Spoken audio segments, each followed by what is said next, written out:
Bueno, ya estuvimos viendo un poco por arriba lo que es los esquemas generales de las obras musicales y de las canciones modernas. Si bien esto ya durante el profesorado se tiene un tratamiento mucho más profundo, más analítico, con un montón de estructuras y de variables, lo que se presenta en esta clase son estructuras básicas para poder abordar en el aula el análisis de canciones y de obras clásicas, de piezas instrumentales, vocales o instrumentales y vocales, de orquesta, etc. Entonces, en esta clase lo que se pretende es tener como este bosquejo, este boceto, para dar a las y los estudiantes más herramientas y recursos para, bueno, su propia experiencia musical y las diferentes actividades que ustedes realicen en cuanto a lo que es el análisis de una canción o de una obra, bueno, ellos tengan y ellas tengan estos bocetos como para poder guiarse. Ahora lo que vamos a ver es cuáles son las consideraciones que tenemos que tener presentes al momento de querer abordar una determinada canción o una determinada obra musical en el nivel medio, porque son muchas las posibilidades, pero bueno, yo acá ahora les voy a dar algunas apreciaciones que me parece que son interesantes tener en cuenta al momento de abordarla.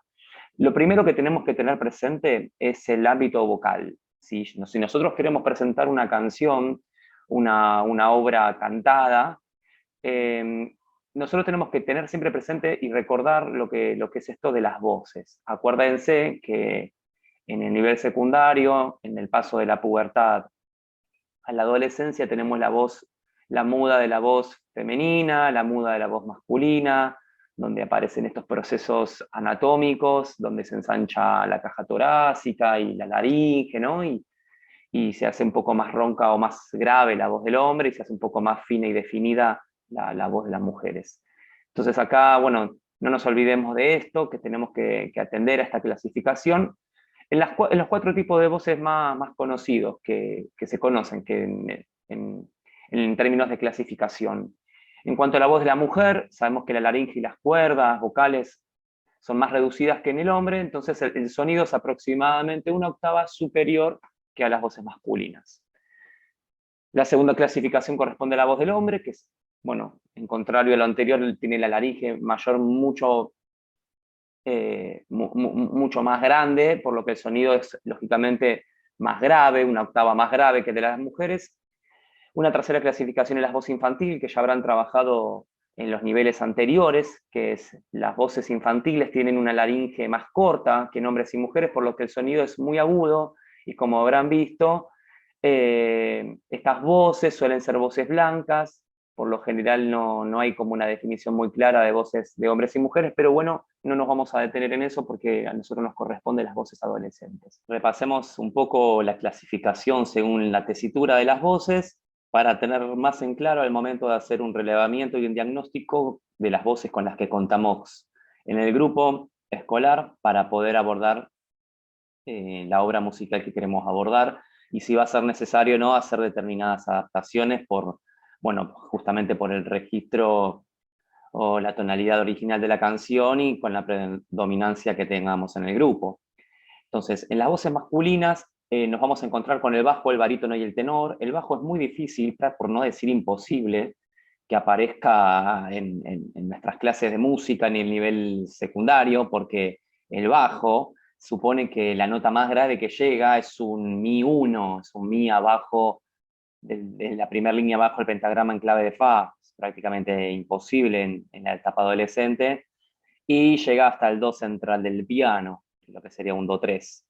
Pero sí nos vamos a focalizar tal vez en los barítonos, que puede que nos encontremos con chicos que tengan este registro, que es el sol 2, que se encuentra en la primera línea del pentagrama en la clave de fa, y su ámbito puede llegar hasta un mi eh, arriba del do central, un mi 3.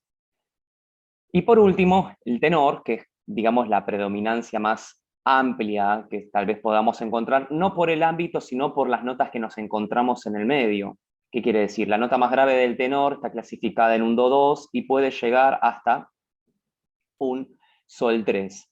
Sin embargo, vamos a ver que el do 2 y el sol 3 llegan a modo de falsete, pero las notas que están en el medio son más fáciles o las pueden abordar sin tantas complicaciones. Y en cuanto a las voces femeninas, nos pasa algo parecido con las voces masculinas. La voz más grave, que es la contralto, prácticamente no la vamos a encontrar, pero existe esta clasificación y puede existir algún fenómeno, que sería poder llegar en clave de sol al fa, que sería el fa 2, una nota bastante grave para una mujer en la adolescencia, y en el agudo a un re, cuarta línea de clave de sol, que sería un re 4. Eso es un poquito más factible, por ahí, por así decirlo. Después tenemos la mezzosoprano, que se encuentra, que llega a un la 2, segunda línea abajo del pentagrama, y se puede extender hasta un fa, última línea en clave de sol, y este fa va a ser un fa 4. Y por último nos vamos a cruzar con las sopranos, que tienen el do central del piano, un do 3, y pueden llegar hasta un la 4. El mismo caso que los tenores, es más probable que acá puedan llegar a las notas que están intermedio, como quien dice, todas las notas que están en las 5 líneas y en los 4 espacios, como quien dice, del pentagrama en clave de sol, que estos extremos, que es el do grave, o el do central, mejor dicho, y el la 4. Así que, bueno, esta es una consideración que tenemos que tener presente al momento de querer abordar una canción cante con letra, con texto, en lo que es el nivel secundario. Ahora pasemos a lo que es el grupo y el contexto, ¿sí? Nosotros cuando querramos abordar una canción, vamos a estar condicionados seguramente por el tipo de institución, cuáles son los niveles que se dictan en esa institución, cuáles son las modalidades, cuántas divisiones hay, cuántos años hay, cuál es la orientación de la institución, cómo es el contexto, es un barrio de clase media, es un barrio de clase alta, es un barrio de clases populares. Todas estas cosas van a hacer a la cultura también que ingresa a la escuela, y de esta manera las culturas escolares que se van dando. Entonces, me parece que es un punto también a tener en cuenta al grupo con el cual estamos tratando de abordar determinada canción. ¿Qué quiero decir? No es que por determinado grupo, por determinada cultura escolar vamos a abordar determinado repertorio. Todo lo contrario, todo el repertorio se puede abordar con todos los grupos, todas las clases. Lo que sí nos tenemos que hacer es ver de qué manera abordamos determinada obra, determinada canción con determinado grupo. Ejemplo, si estamos con chicos y chicas de clases populares, nosotros sabemos que en su vida cotidiana el consumo cultural de la música puede ir por determinados rumbos y tal vez no están explotados otros géneros musicales. Entonces, nosotros al poder tener ese diagnóstico podemos jugar de qué manera queremos traer lo que ellos y ellas ya conocen de afuera y cómo queremos trabajarlo dentro de la escuela, como así también otro repertorio que no esté a su alcance. Y esto pasa en todo contexto. Si nosotros trabajamos con un grupo escolar en una escuela que no tienen problemas económicos, que tienen infraestructura, seguramente en sus consumos culturales y musicales va a haber una distancia con otros consumos culturales y musicales en otros contextos socioculturales. Entonces, por eso a lo que les decía al principio, acá no importa tanto en qué grupo se escucha determinada música, por así decirlo, y en qué grupo no. No, es hacer un análisis y un diagnóstico sobre el grupo y el contexto con el que estamos trabajando para poder tomar las mejores decisiones sobre qué tipo de repertorio queremos abordar y de qué manera. Esto se nos va a desprender una siguiente arista a tener en cuenta, que son los gustos musicales, que esto es un poco más sencillo, por así decirlo. Podemos realizar encuestas, podemos hacer un debate, podemos dejar que los chicos y las chicas nos cuenten, podemos hacer actividades donde ellos y ellas con sus celulares, quienes tengan dispositivos, proyecten, se conecten por Bluetooth a un parlante y pongan su música y que los demás adivinen y digan si la conocen, si no. Y bueno, hacer como diferentes estrategias lúdico-musicales que permitan al docente, en este caso ustedes, hacer un relevamiento de qué es lo que más se está escuchando. Si vos llegás a un aula y te encontrás que más de la mitad del curso en las zapatillas tiene escrito determinado género musical, aguante el rock, The Doors, Zeppelin, Elegante, lo que sea, ya nos va a dar como una primera mirada, pero me parece que los juicios de valor se tienen que correr siempre a un costado de nuestro rol de coordinadores del grupo y dejar a que ellos y ellas nos cuenten o nos manifiesten, nos expresen cuáles son sus gustos. Eso nos va a permitir también ser inteligentes sobre qué tipo de música podemos abordar como puente o como trampolín para otras. Por ejemplo, si yo estoy en un grupo en el cual me doy cuenta que no escuchan rock, no les gusta, no lo conocen, no saben quién es Cerati, no saben quién es Spinetta, quién fue Jimi Hendrix, y les gusta muchísimo, muchísimo el reggaetón, entonces yo seguramente utilice la música de sus gustos para hacer un puente o hacer un conector, una bisagra para el rock. Entonces empezar a buscar elementos que tengan en común, canciones, temáticas, sobre qué están hablando, sobre qué habla el reggaetón, sobre qué habla el rock, bueno, una infinidad de estrategias que ustedes pueden utilizar para conocer cuáles son sus gustos musicales y a partir de ahí abordar estrategias didácticas y secuencias y planes de clase. Otra de las cuestiones que tenemos que tener en cuenta son las experiencias y los saberes previos musicales que tienen los estudiantes, las estudiantes en el nivel secundario, tanto dentro de la institución como fuera. Y esto también lo podemos hacer a través de un relevamiento o también lo podemos hacer a través de prácticas musicales. Saber, primero que nada, si ya tuvieron música, tuvieron práctica de conjunto musical, vocal, si tuvieron coro, si tuvieron instrumentos autóctonos, bueno, qué es lo que hicieron música desde el punto de vista educativo en su institución o en otras instituciones. También saber si asisten a escuelas de arte con orientación artística, con orientación musical, si van a profesores particulares o profesoras particulares de algún instrumento, si hacen disciplinas artísticas. Bueno, conocer a los estudiantes y conocerlas. Y de esto se trata el hecho del intercambio y del diálogo. En la clase 1 vimos cómo motivarlos, cómo motivar las dinámicas de grupo. Cuando nosotros podemos dominar esos aspectos, las puertas a este tipo de temáticas se abren de una forma mucho más fácil y mucho más amena, porque ya con el grupo generamos un vínculo. ¿Qué quiero decir? Que todo va de la mano, todo va entrelazado. Poder conocer las experiencias y los saberes previos lo podemos desprender de las prácticas musicales, pero qué mejor que sean ellos y ellas quienes nos cuenten qué es lo que estuvieron haciendo y qué es lo que hacen. ¿Sí? Un factor muy importante también me parece tener en cuenta es el que es referido a las capacidades, las habilidades y las destrezas que tienen los chicos y las chicas de la escuela secundaria. Y acá tenemos que hacer esta diferenciación sobre las capacidades, sobre esta condición que primero comprender qué significa conceptualmente cada una, ¿no? Uno siempre a veces dice, uy, ese la tiene re clara con la guitarra. Y tiene capacidad para la guitarra, tiene habilidad para la guitarra, tiene destreza para la guitarra, y como empezamos a confundir términos. Y tal vez acá podemos hacer esa diferenciación. Y la podemos hacer con varios ejemplos. Cuando hablamos de capacidades, hablamos de algo que es innato del ser humano, y hablamos de algo que se va como iluminando con el paso del tiempo. El claro ejemplo es hablar. El bebé empieza a imitar, a fonar, según el contexto, a su mamá, a su papá, a sus hermanos, hermanas en el jardín, etc. Empieza a imitar y empieza a fonar. Después de fonar empieza lo que es el lenguaje. Y así sucesivamente. Bueno, esto sería la capacidad que es el que tiene innatamente de poder fonar y de poder hablar. Después esto se va a ir convirtiendo como lo que son las habilidades. Habilidades que cuando ya el bebé ya empezó a hablar, bueno, esta habilidad de poder unir diferentes palabras, diferentes artículos con mensajes, la construcción del significado y todas estas cuestiones que se dan a través del lenguaje. Ahí está construyendo las habilidades de la comunicación.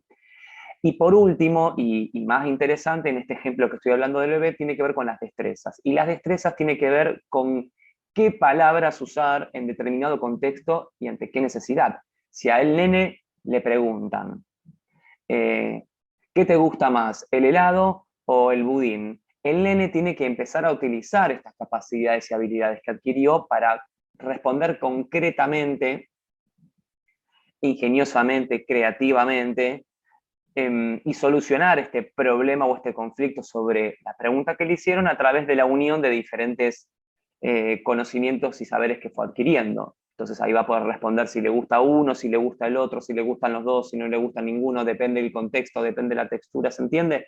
Entonces acá en música pasa lo mismo. Las capacidades, las habilidades y las destrezas las vamos a ir viendo a medida que hagamos producciones musicales de conjunto. Entonces vamos a poder ir viendo en nuestros estudiantes y nuestras estudiantes cómo se van desempeñando en determinados instrumentos. Por eso es tan importante es armar dinámicas grupales donde las y los estudiantes pasen por diferentes dinámicas y vivencias y experiencias musicales de producción. Si hay alguien que toca muy bien el piano, si bien ese va a ser su fuerte, tenemos que ponerlo a vivenciar otras producciones musicales que no sean tan fáciles en su destreza. ¿Para qué? Para desarrollar las capacidades y las habilidades y convertirlos en destrezas y que el día de mañana puedan ser competencias. Competencias que en este caso tal vez estamos no poniendo tanto el foco, pero que si en el día de mañana le pueden servir en un contexto musical fuera de la escuela. Otra consideración que tenemos que tener presente es qué contenidos queremos trabajar con determinada canción u obra musical que queramos abordar. Y esto es muy interesante porque si bien la canción, la obra musical, la pieza musical es un contenido en sí mismo, bien sabemos que uno no lleva una canción a un aula, la toca y ahí termina, porque si no quedaría más en algo sumamente superficial, sin ninguna profundización, y no es lo que se busca en la enseñanza de la educación musical. Si estuviésemos en la calle, en una casa, en otro ámbito no educativo formal, podríamos pensar en hacer este famoso fogón y tocar canciones, que no digo que no se haga en la escuela, lo que digo es estos pasos, estas consideraciones a tener en cuenta para poder abordar críticamente una canción con objetivos, con una fundamentación clara, con unas intencionalidades educativas, con unos criterios para poder evaluar y con un resultado con calidad estética por la edad que tienen las y los estudiantes en la escuela secundaria. Entonces, ¿qué contenidos queremos trabajar? Es importantísimo y eso es lo que ustedes tienen que ver al momento de pensar, quiero trabajar el arreglo de Rezo por Vos de Charly García y Luis Alberto Spinetta, fenomenal.